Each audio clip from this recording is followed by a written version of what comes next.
Baik, sebelumnya assalamualaikum warahmatullahi wabarakatuh. Selamat pagi. Saya mengucapkan terima kasih banyak kepada Kak Ayu dari Kalteng Pos karena telah memilih atau menjadikan saya sebagai salah satu narasumber. Eh, Memang ini adalah salah satu impian saya agar bisa bisa disorot ya.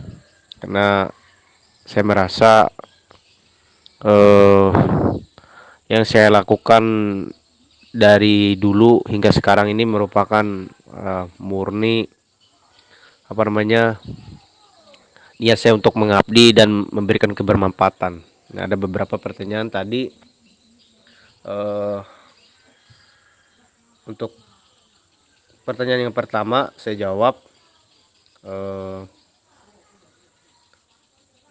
untuk perjalanan saya sendiri menjadi seorang guru. Saya sendiri dilahirkan di Desa Rantau Pandan, Kecamatan Bukit Raya, Kabupaten Katingan.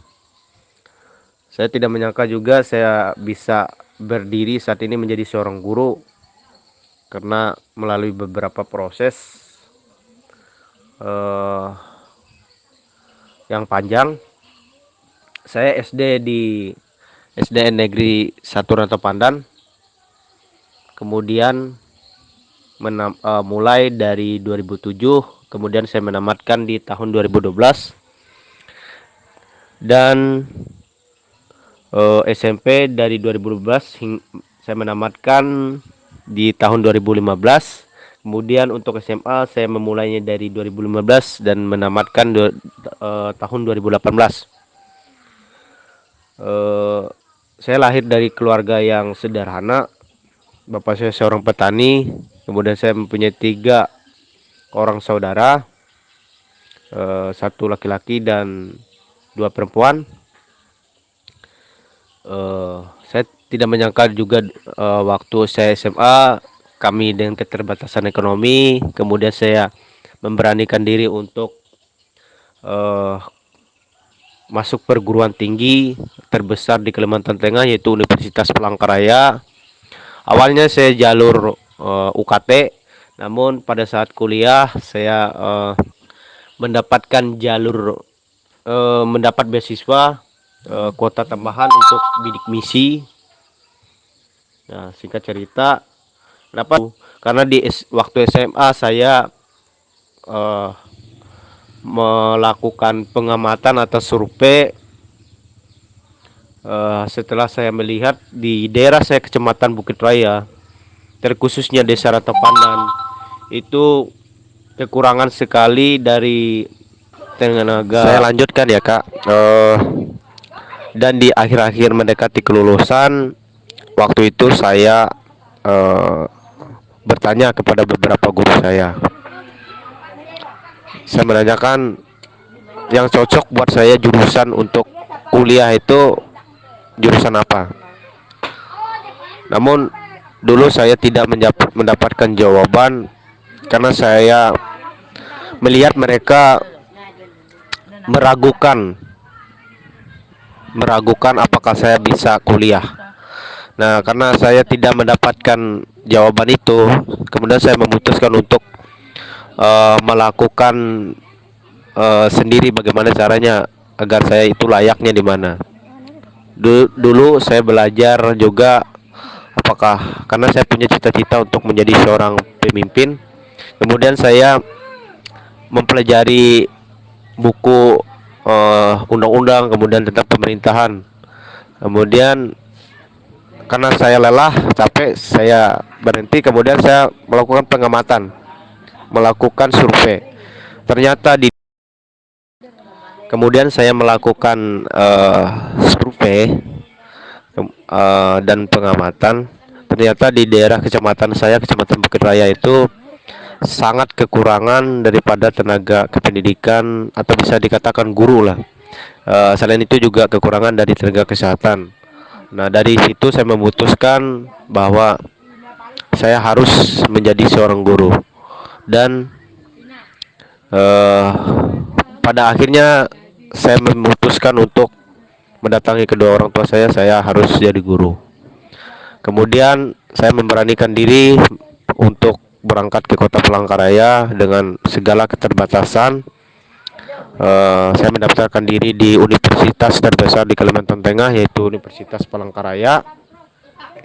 Kemudian saya memilih 3 jurusan, yaitu jurusan guru PGSD, guru olahraga atau PJKR, dan terakhir guru biologi. Dan akhirnya di hari kelulusan saya lulus di jurusan guru olahraga. Singkat cerita 4 tahun lamanya saya lulus. Kemudian di awal saya sudah memutuskan untuk menjadi seorang guru untuk mengabdi di daerah saya, terkhususnya kampung halaman saya Desa Rantapandan. Dan hingga pada hari ini saya tetap menjalankan tugas saya menjadi seorang guru. Untuk menjadi seorang guru sendiri saya baru genap 1 tahun ya, karena kita mulai dari tanggal 7 Januari hingga hari ini Desember. Nah, itu untuk singkat cerita perjalanan saya. Untuk mapel yang saya bantu ajarkan sebenarnya tidak terpaku pada jurusan, karena saya juga mengajar di beberapa mapel, contohnya IPS. Kadang kalau nggak ada gurunya, saya juga masuk ke beberapa ruangan untuk membantu mengajar. Karena kebetulan saya punya kemampuan di menulis, saya mencoba membantu di bahasa Indonesia biasanya, dan juga di mata pelajaran saya penjas. Baik Kak, saya jawab pertanyaan yang nomor 2. Iya, benar. Kenapa saya selalu melibatkan anak-anak dalam konten? Ya, salah satunya agar mereka lebih akrab ke saya. Yang kedua karena memang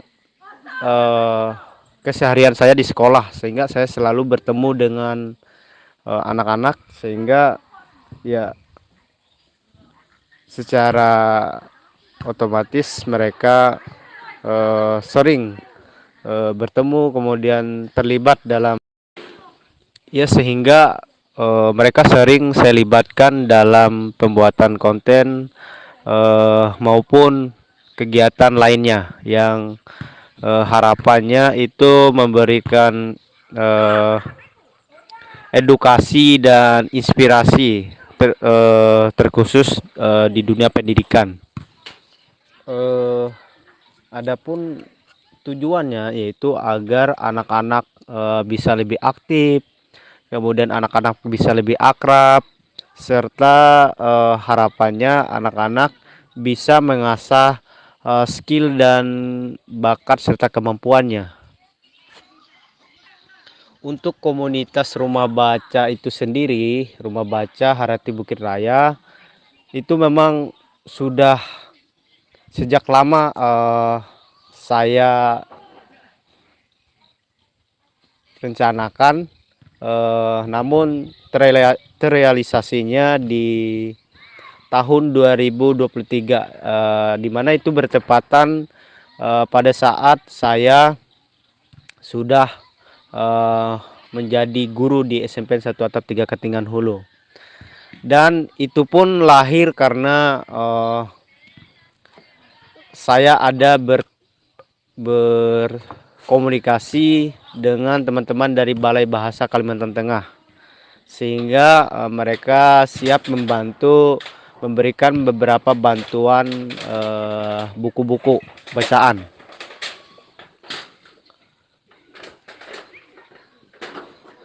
Sedangkan alasan dan motivasi saya mendirikan komunitas rumah baca Harati Bukit Raya ini adalah lahir dari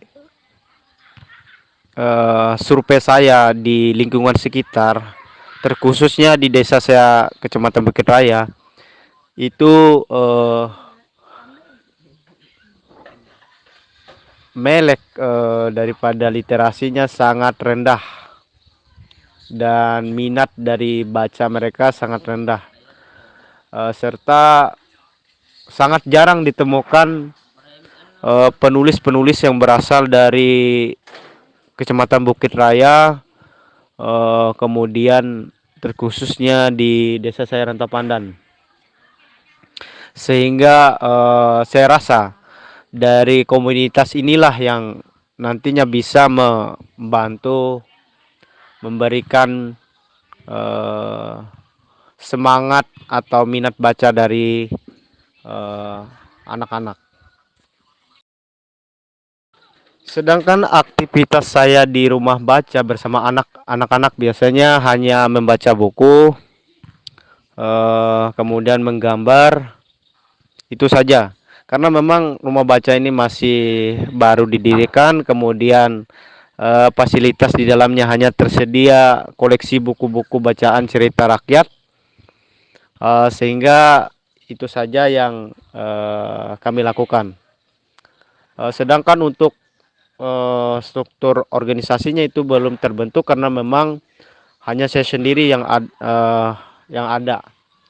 Rencananya kalau memang nanti ada teman-teman yang bisa membantu, maka saya akan buatkan struktur kepengurusannya.